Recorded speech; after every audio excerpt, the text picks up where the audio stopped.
challenge. Oh yeah, sorry, Joe. Sorry, we had Yeah, I just figured we'd plug it in. yeah, we just jumped right into it. Shoot, sorry about that. A little late on the recording. Since some will be watching this online, I'll reset this, guys. Please be patient with me. Good morning, everyone. Welcome to coaching. We're going to be talking about pricing at market, price below market, or price at market with concessions. Guests today, Travis Hardman with Metro Mountain Mortgage and Albie are on to talk about this. So thank you for joining me. We're going through a little exercise of gratitude that's in the chat right now of what we're grateful for in this tough and challenging market. Really the census is that it's allowed us to sharpen our saw to be better at what we're doing, whether that's with clients or whether it's our own skills. We certainly have the opportunity to show our value because the challenge is tough. So there's a lot of things to be grateful for. I would encourage everybody to please get in the practice. If you're feeling a little isolated or alone or down a little bit, think about practicing your gratitude inventory. So with that in mind, hold on just once. Let's see, I would like to share my screen a little bit and just point this out. Let's go here, share. So here's thoughts on gratitude. This is page 183 in the coaching manual. It may sound simple or even a little silly, but the habit of pausing each morning to reflect on the good things in our life has an amazing, powerful effect to push out self-destructive things like entitlement or low self-esteem, isolation, loneliness, or feeling powerless. Gratitude can be a renewable energy source. It can be an energy reservoir for us. It can refuel us and for the positive activities of the day. Gratitude then takes the energy of these activities and can deposit them back in the reservoir. So if we're paying a close attention and we're always looking at the things that are going well, this can have a very, very positive effect. I wrote down in my notes from Matt Townsend last year. He said, change your expectation for appreciation and the world will change instantly. What a great quote. So I'll say that again. Change your expectation for appreciation and the world will change instantly. And of course, the Soak Up the Sun, Sheryl Crow lyrics, it's not what you want, it's wanting what you got. So what great messages in all of this. So remember to stay positive and grateful for even the highest interest rates in 22 years, right, Travis? We're going to find some gratitude in this. Right, preach on. Will, if you'll indulge me, Sure. I love you bringing that up because it's always about what you feed yourself, right? If you feed yourself negativity, what do you think the end result's going to be? Feed yourself positivity and excitement and engagement.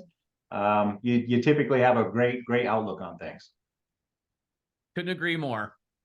And we kind of know this. It's just, are we eating that for breakfast? I guess we know what to eat for breakfast, but are we? So I hope that helps you guys take some additional inventory on what's going well. And if you get prompted to reach out to somebody because you're grateful for them, I'd really encourage you to do that.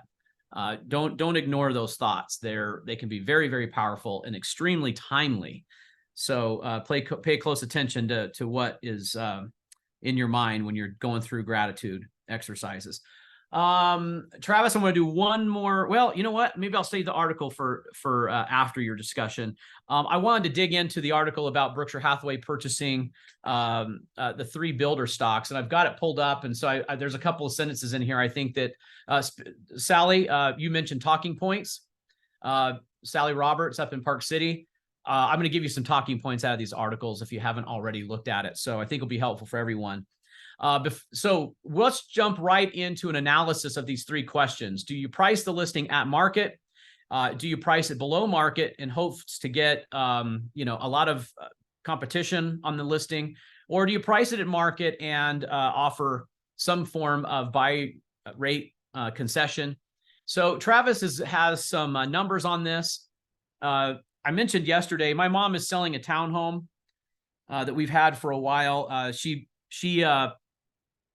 My mom and stepdad bought it for one of my sisters to live in about 6 years ago.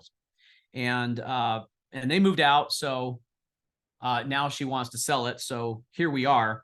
And I had Travis run these numbers just like we've been counseling everyone to do on, what does this look like? So Travis, go ahead and walk us through this, and let's start contemplating these 3 different strategies: at market, below market, or at market with buy down. Perfect. Hey, Will, what I'm going to do is I'm going to be overly verbose in just the explanation because I think it's important. And then, as you said, we'll jump into at market, above market, below market, and how, potentially we can be strategic in putting ourselves in the best position to sell the property quickly while providing enough information, not only to our sellers if we have a listing, or number 2, to our buyers, and being that advocate for the buyer. And in addition, being that financial advocate in the way we can save them some money. So guys, I'm going to just use my cursor here and you're going to see some circles. Couple things here. We've priced this one at the sale price is $470. We have done a 20% down payment at $376. Okay. We plug in our current interest rate, which is current market interest rate. And in this scenario, it's 30 years. Number of payments are 12 on an annualized basis, and it gives us the monthly payment. Now, the monthly payment is your principal and interest payment only. Okay. And then what we do is we do some other stuff sort of behind the scenes around pricing adjusters, et cetera. Now, there's there's technically 4 different options in this scenario. The first one is a 1-0 buy down, meaning the O portion, the first one is the first year. The O portion, right, in the buy down means that there are no additional terms into the year buy down. Okay. So I'm going to start out this one as our first analogy, walk you through it, and then I'll talk about the others sequentially. So the first one is year 1. The interest rate buy down is 6.25. We started at 7.25. So we're buying the interest rate down for the first 12 months. Number of payments is 12 at 6.25. The note rate payment is $25.64.98.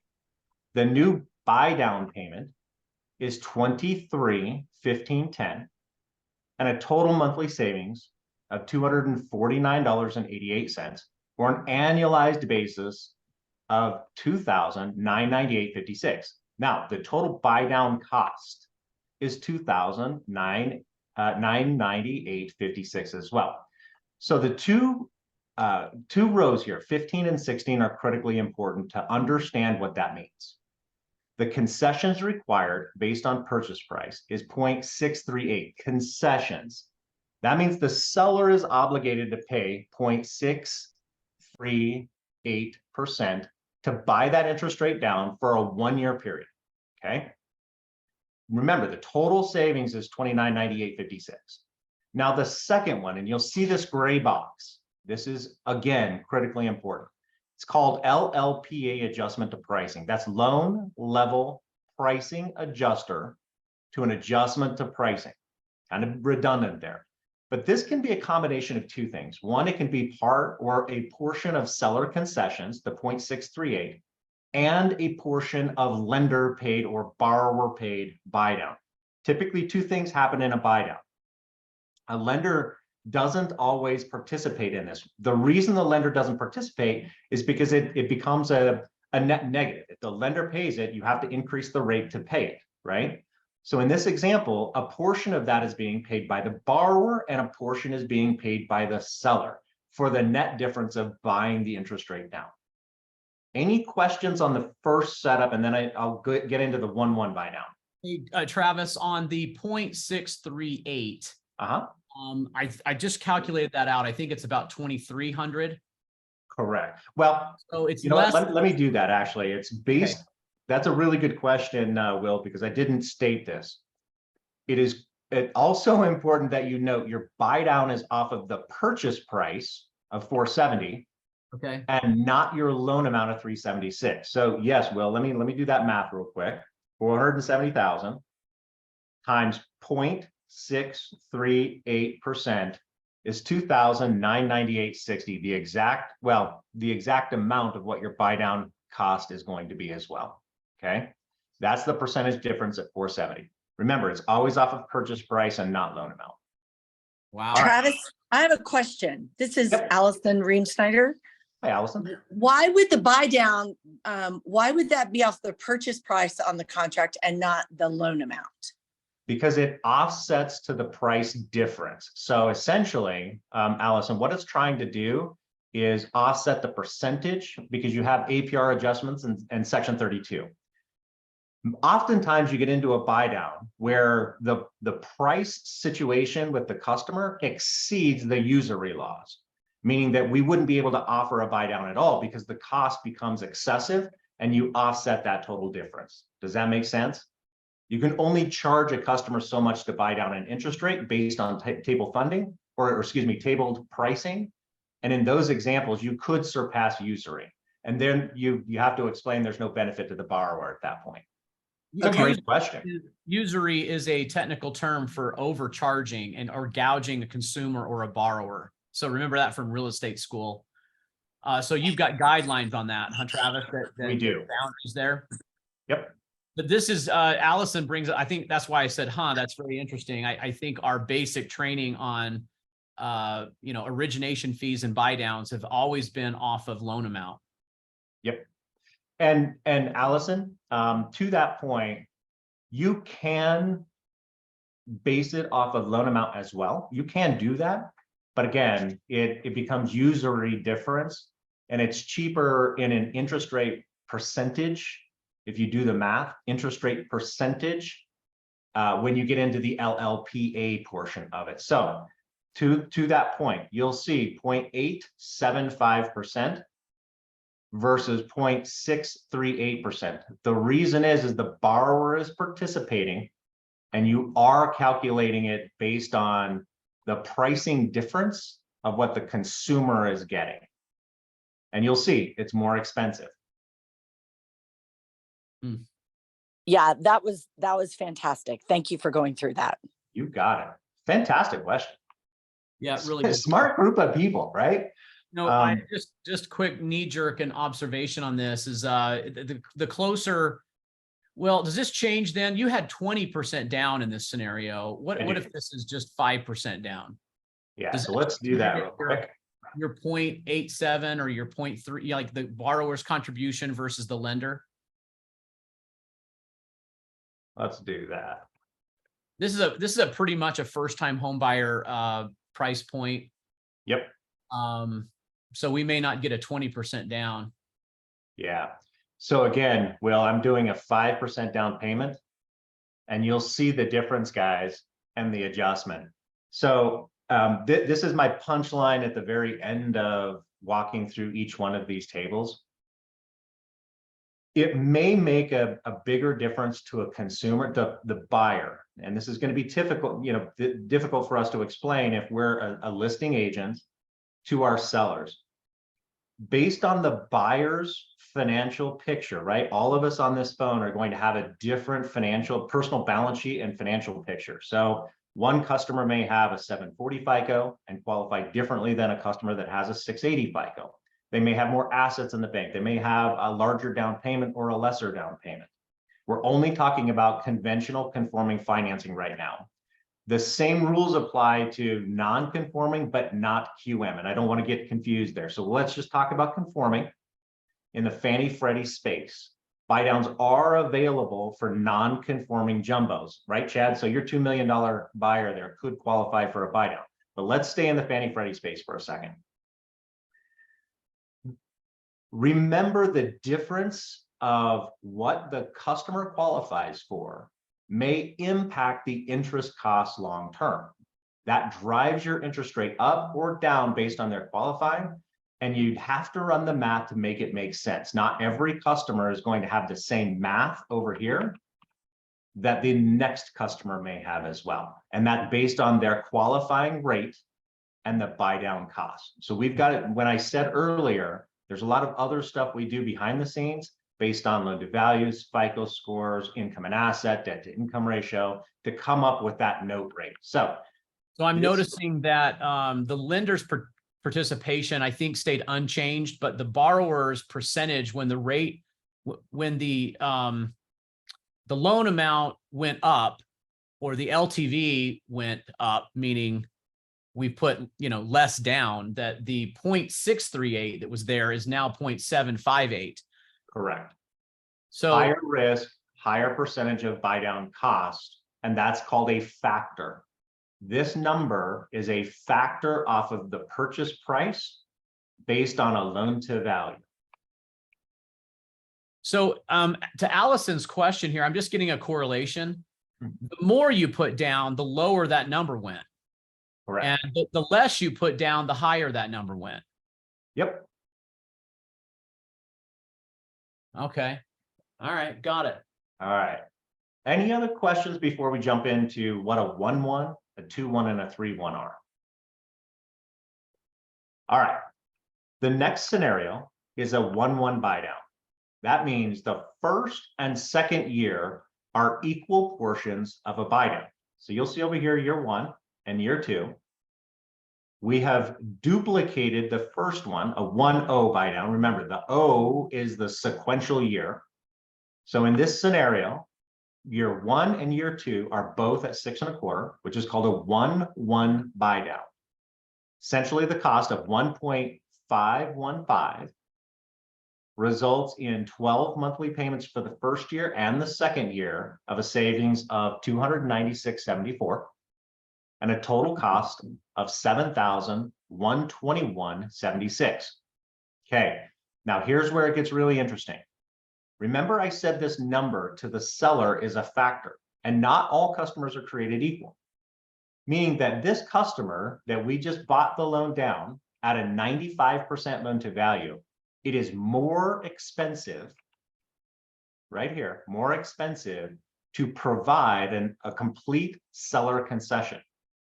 In this example, guys, if you're speaking to your mortgage pro, he or she is going to start having this conversation with you and the client to say, we need a combination of a loan level pricing adjuster and a seller concession because it's less expensive than doing a complete all-in seller concession. This is why it's critical you as listing agents need to call your mortgage guy or gal and say, what makes the best sense for this property to put me in the most competitive position to sell my property. Remember, I said at the end, the punchline is, do we sell at market, above market, or below market to key off of what Will said, right? This is where we start having those discussions. So Travis, I'm noticing, and I'm doing the math here, the 71, 21, 76 is really the total savings per month accumulated over the 24 months. So you're saving the buyer the $296.74, which is the monthly savings, or $35.60 per year, times 2 is the 71, but it's only costing $66.97 to provide a savings of 71. That's correct? That is, well, yes in the first statement, no in the second statement. So the total cost of the concessions required to a seller, 1.515, the answer is yes. Now, when it becomes loan level pricing adjusters, you'll see 1.5 over here is less than 1.15. It is less expensive to do a $66.97.50 versus the seller paying it. But that's not true in the third example. So the Will, yes, the total buy down cost for a seller is typically the percent of interest difference, the factor of what your loan amount is, right? We're getting a little technical here, but that's what that number results in. It just seems like you're only paying $66.97, but receiving $71.21. Yes, sir. Yep. All right. And that may seem like a little bit of money, $121, but the punchline in the end, you'll get why that's important. So let me just keep going here. Yep, love it. So when we get to the 2-1 buy down, right? For the first 2 years, you're going to have a buy down, year 1 and year 2. But the first year is going to be less expensive than the second year. This is a 2-1 buy down. So year 1, we've bought our interest rate down to 5 1/4. The second year is going to be 6 1/4. Now remember, our note rate is 7 1/4, right? So on that third year, the anniversary of your close date, the client, the borrower, will now be paying 7.25% interest. Okay. Now remember your factor at 95% loan to value. Your factor now is 2.239. Your total savings is $10,524.84. But if we did an LLPA adjuster, it's going to be more expensive for the customer again. Again, marginally more expensive, $80 give or take, but it's marginally more expensive. So again, have that conversation with your mortgage pro to talk through what is in the best scenario if you have a buyer and how you position your seller. Okay, I'm being overly redundant, so let me get to the 3, 2, 1. Same premise, guys. The first number tells us how many years we're buying it down. The second number tells us at what rate, right? The second annual buy down, 2-1. Now we're at a 3-2-1, and the final year adjustment. So now it means that the first year we bought it down 3%. The second year is at 2%, and the final year is at 3%. That total savings to a borrower is $20,417.76 at a total seller cost of 4.408, or a loan level pricing adjuster at 4.5%.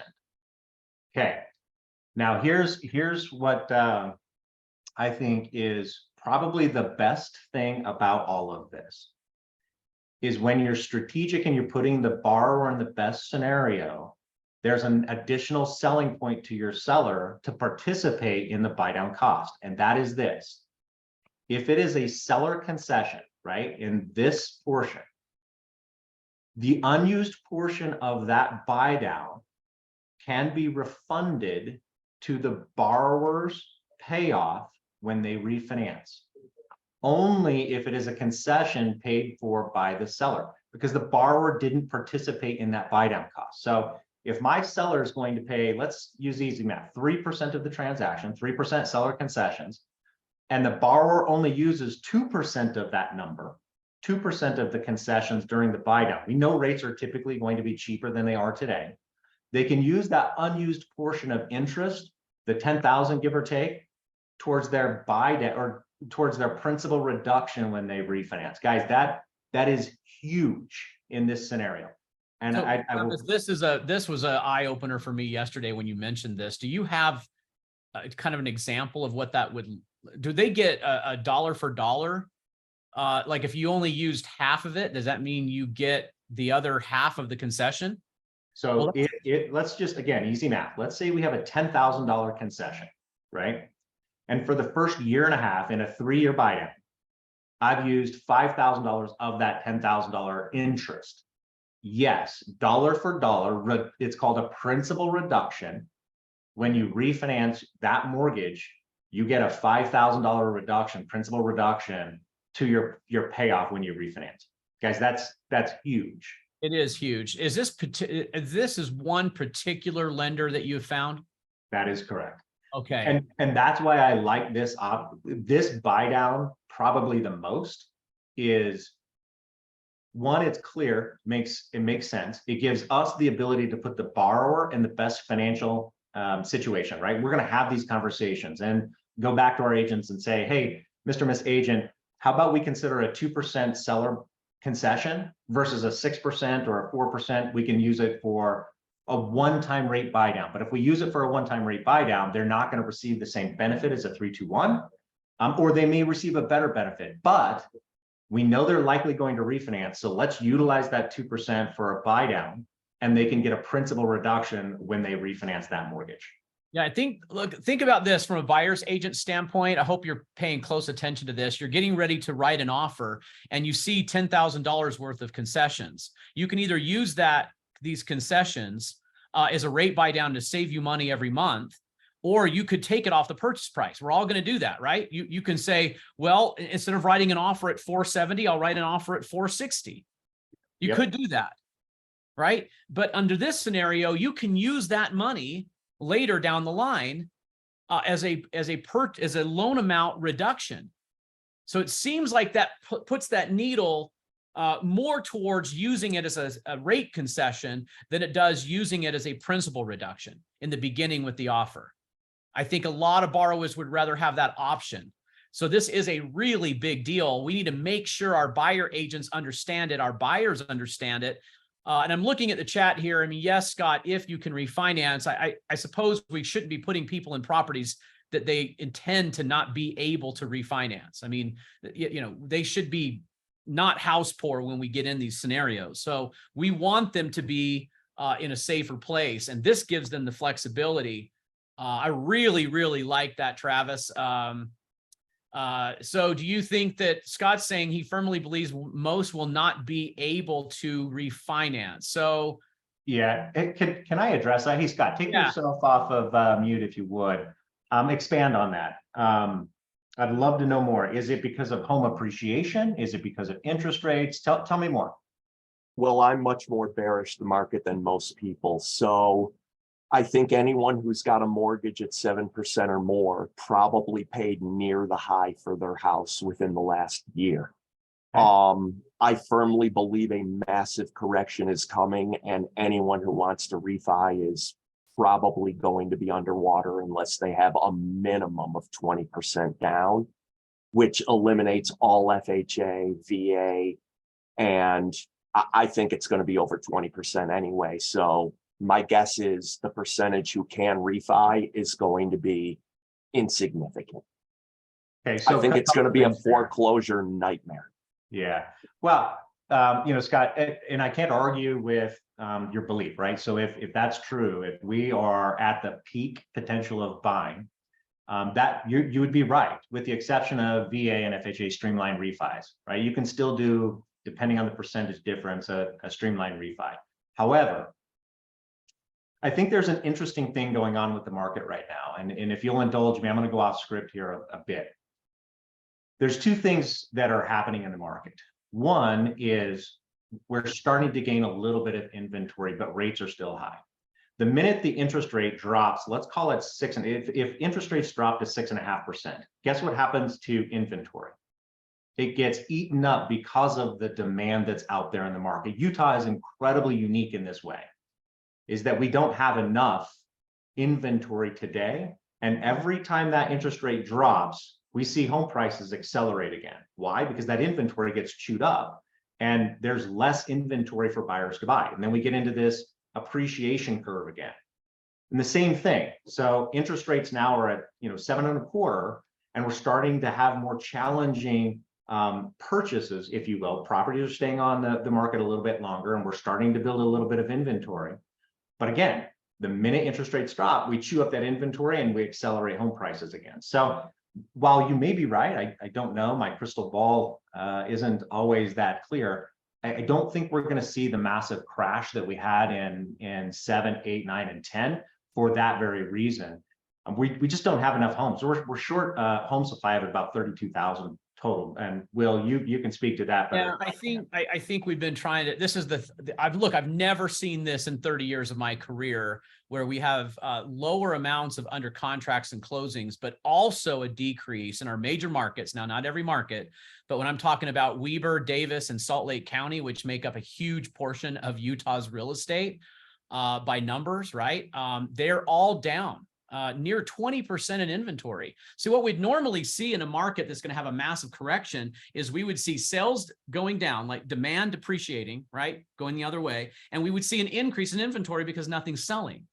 Mm-hmm. That's where the correction comes, because to get it sold, you're going to have to come off of your price dramatically. And then that can start the trend, right? But what we're not seeing, that indicator of low inventory, even historically, if you went back and looked at 3 years, 4 years, 5 years being so low, but year over year right now, Salt Lake County, which has the biggest number of homes, would be more susceptible to this, is down 20% in inventory.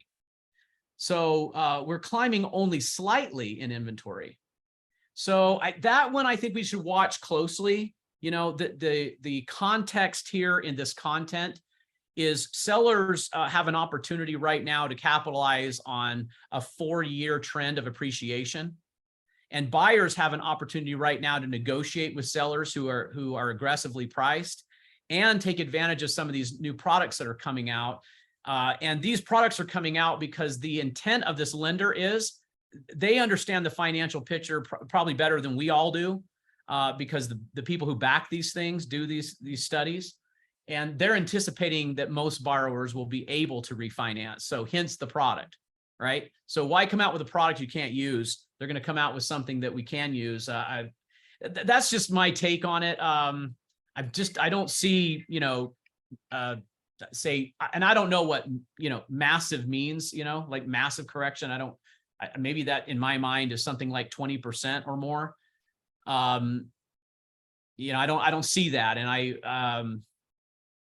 I hope I'm not drunk on my own Kool-Aid here. I'm trying to reflect here if I'm being too optimistic. I don't mean to be. I don't have any reason to be. I just want to be truthful in what I see. I think this is a really good option. So any other comments on this? Go ahead, Travis. Yeah, just one last thing, guys. Good dialogue, by the way. I love having economic discussions, and it's kind of my way of geeking out. But go back to the pricing models here. I want to make sure everybody is clear on something. Our borrowers, when they qualify for buy downs, they qualify at the initial note rate, the qualifying rate at 7.25. They never qualify at our buy down rate. So they're not qualifying at 4.25, 5.25, 6.25. They're qualifying at 7.25. The reason that is we have to document legally by law, it's a law, the ability to repay. We need to make sure that they have the ability to repay that mortgage the entire duration of a 30-year mortgage. Just because the payment is cheaper now does not mean that we qualify them at that lesser rate. So guys, if you have any questions, Will, thanks for letting me talk so much. I appreciate it. If you guys have any questions on buy down, hit me up, hit Albino, Eric, Jared, Sabrina. The whole team fully understands buy downs, how they work, how to qualify borrowers, etc. Yeah, I think every time you need to have these discussions with every seller, and the way to do that is to have these printed out and walk through the scenarios and to pick the one that is the best option. And then we've got to get that buyer agent aware of this program. And I know that can be tough, but if I'm on the listing side and I'm having these discussions, I want to make sure the buyer agent is aware that these products exist, because it's the best use of the seller's concession. And it's the best use of how the buyer's paying for the property. So really good discussion. Thank you so much, you guys. I really, really appreciate it. When we're talking about market and we're talking about where the future lies, this is probably a great time to segue into those articles that we brought up yesterday on Sales Meeting. So let me share a screen, Joe. Move this over. I'll show you the Forbes article on this.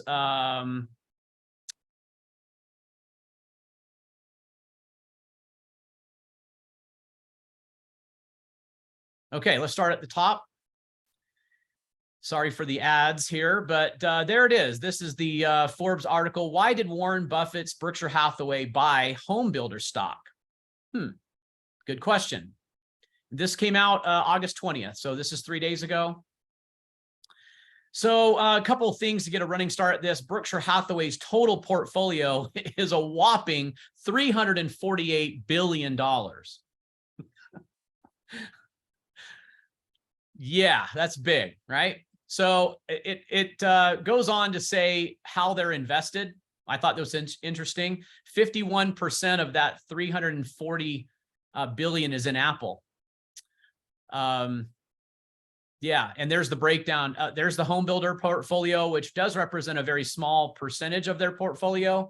There's Coca-Cola, American Express, Bank of America. You can kind of see how Berkshire is invested. So take that for what it's worth. For those of you who like to watch your money, I think that's got some other messages in it. But the article goes on to say that these are earnings, and you can see this, this builder earnings over last little while, and they are down historically over their peak. Of course they are. That's why Berkshire likes to buy stocks that are on sale, so to speak. A little mention of the interest rate climb. And going from 2.8 in the lowest and up to maybe as high in some cases. I think it was last year, 7.6. That may be a little misquote, but we all know what the interest rates are today. So as interest rates start to climb, incomes were starting to lower in these builders. This piece of the article says, focusing on D.R. Horton, which we do have D.R. Horton in our market. They forecasted, they do have profits in their home, so they're still making money, but they are not making it at the same rate. They went and invested in 3 different builders. And there's a statement in here I think I mentioned in sales meeting. Let's see if I can find it really quick. Let's see. Oh, sorry, guys. Oh, shoot. Where is it? Huh.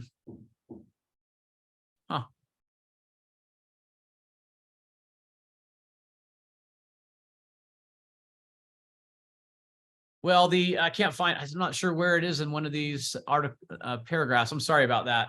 But it said that it's likely an indication of what the future holds, that it's not as bleak as some might be suggesting, that that the reason why they're purchasing it now is because the future looks good. Also that, however, the way that Berkshire looks at investing is really a marathon view. So it's not necessarily saying that the market is going to be great, like, you know, immediately or immediate improvement, but over the next few years, it'll be an improvement. So why do you think that, why do you think Berkshire would invest? Well, look at this. One critical difference from the past is housing inventories remain what? What does that say? Historically sparse. Okay, so really, really low. So one of the reasons they purchased this stock is because America has to have an increase in inventory, and the builders are the ones that are going to do it. And that speaks to what we were saying about having low inventory and the effect of that's having on the overall market. Wish I could find that statement about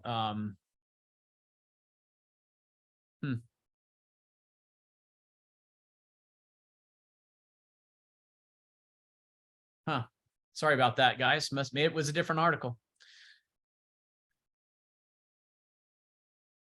But yeah, the writer was just suggesting that this is probably an indication that futures look good when it comes to the housing market, that this is really a bet on the housing market by Berkshire Hathaway.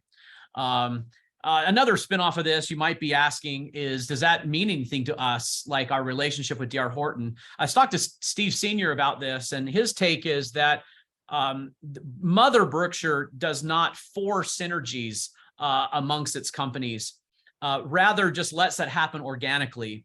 And you know, there's probably a light prediction that maybe in the future, some relationship between Berkshire and Home Services might be fostered between us and D.R. Horton. But as for now, that's not why they purchased it. They simply purchased it because they believe that the future looks very bright in home building and the real estate world. So a pretty good indication that the smartest minds in this country just purchased a stock at what they believe to be at the low, and that the future looks good. So I think that was a good take on that.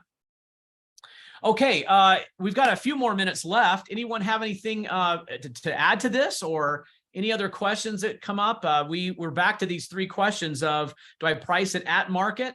Do I price it below market? Or do I price it at market with some concessions? Of course, only our sellers can make that decision, and every property is a little bit different. So I think this has been a great discussion, you guys. I think this is very valuable. I think it's what's needed right now for every one of our agents in this company. And really, really appreciative of Travis and his team. Clearly, they are high-level professionals that really dive into the details and make our job so much easier. But do you have anything to add? Or comments, perspectives?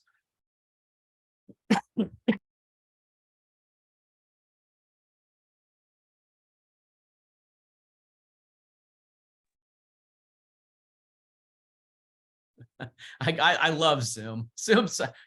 I love Zoom. It's so good. Isn't it? Yeah. I mean, Hey, I do have just one last thing here. Yeah. You know, the percentage of clients today that we're consulting with, I would say high percentage. I don't have an exact number off the top of my head, but of those clients, a high percentage, I would say 90+% of them are receiving some sort of concession, guys. Give us a call, give your mortgage pro a call. It doesn't have to be us, but give them a call and have a discussion about what those concessions, if it's 1 or 2%, how you can strategically put them in the seller in a better position to be more marketable to our competitors out there, right? The KWs and the, whatever the competitor is, doesn't matter. But have those discussions to put yourselves in the best, most competitive position to sell your client's house. I mean, it's worth a conversation. That's my pitch. Yeah, I love it. I love it. Hey, I'm just thinking in case let's see, hold on one more sec, guys. I'll show you a stat. Can I say something, Will, while you're looking? Oh, please, Jill, please. Okay, so Travis, question for you. With that additional, the scenario where, the buyer's only using 5,000 of the 10,000, and then there's that extra 5,000 that's left to go towards their mortgage reduction when they refinance. Do they have to refinance with the same mortgage company, or are they, how will they receive that credit? Jill, they do not have to refinance with the same mortgage company. That credit is applied as a principal reduction to interest cost at the time of closing. So it comes right off of their payoff. So they don't have to refinance to get that. No, they do have to refinance to get that interest difference, because if they don't refinance, that interest is already chewed up through that mortgage, right? That's the purpose of the buy down. You eat up all of that interest because you stayed in the home and use that interest rate buy down long term. It's only in the event that they refinance, that unused portion is credited back to the client as a principal reduction at closing. Say that it's 3 years later and the client forgets about that $5,000 that they would have as a price or a mortgage reduction. Where does that money sit? Where does it go? Yeah, so Jill, the reason this lender does it this way is because it becomes remember our discussion on usury? I won't go down that path again, but it's a direct closing cost concession that the client receives at closing, and therefore the lender cannot benefit from any of that concession. It does get reflected directly to their payoff. It doesn't sit anywhere in an escrow, et cetera. If they refinance, the lender gives it. But let me say this, shame on us mortgage pros if we're not the guys or gals that they come back to for that refinance, because we're going to know that anyway, and we're going to have that note in our system, right? That goes into our direct book of business, and we have all of those notes and how that client was set up. Okay. And that's the reason we do that, guys. Let's just be transparent, is because we want that customer to come back, and we're going to pitch that and say, hey guys, remember this, and this is why we did it, so that you can save an extra couple $1,000s when you refinance. Gotcha.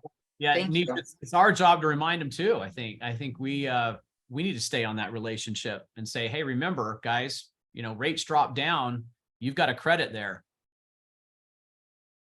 So here, show screen really quick. This is the combination of Salt Lake County and Davis County. Under contracts are down 20% year over year. Sold listings are down 6% year over year. And inventory sits at 2686 for Salt Lake County and Davis County. And that is down 18.6% in inventory.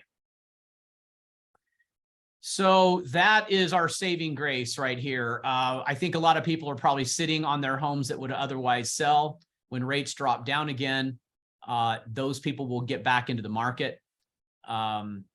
New listings are way down too. I mean, it's not like we're gaining ground.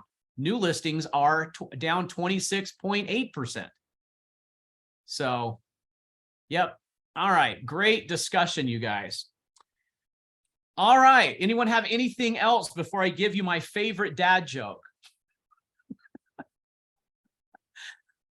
This is the part of my personality that, I can just entertain myself. Tammy says, Will, you can't laugh at your own jokes. I said, I know, but no one else is laughing. So, So, well, I want to say one last thing before the dad joke. This okay, is you got Allison. it. Let's hear it. So I tuned in today because I'm kind of struggling. I'm listing a house in the heart of Holiday. It comps out around 1.3 million. And I wanted to, get some ideas for incentives and all of that. And I've enjoyed the chat and yeah, asking clients, how long do you want to be on the market? The one thing I always say to my clients to remind them, hit the market. That is your best opportunity to sell that weekend, because when you hit the market, you capture the largest number of people looking. And the longer you're on the market, you have to capture new qualified buyers coming into that price range. So I'm still not sure where I want to price, but maybe talking with them more about offering concessions. It's definitely a move up buyer, not a first time home buyer for the market. But yeah, the discussion today has been very, very in depth. And I just wanted to say I appreciated it a lot.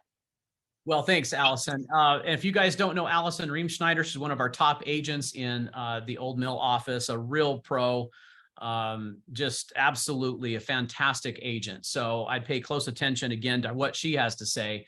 Look, she brings up something.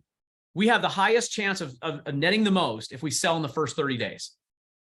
So, even though they have, say, 3 months to sell, we don't want them selling in 3 months. Ideally, we want them selling quickly because that's the best chance to net the most. So probably want to be more aggressive than normal. That usually bodes well for our sellers than having it be overpriced or even at market or slightly above market in hopes to sell within 3 months or 6 months. We want to be a little bit more on the aggressive side. So remember that, guys, when it comes to that.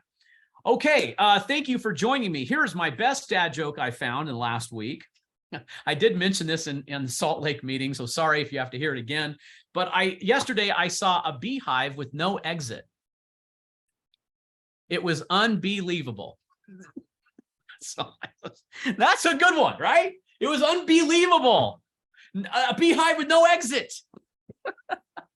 Hey, I love you guys. Remember, don't take yourself too seriously. Be a calming influence in all this chaos. Be grateful also for the chance to climb mountains that are really, really steep, because we see the value in you.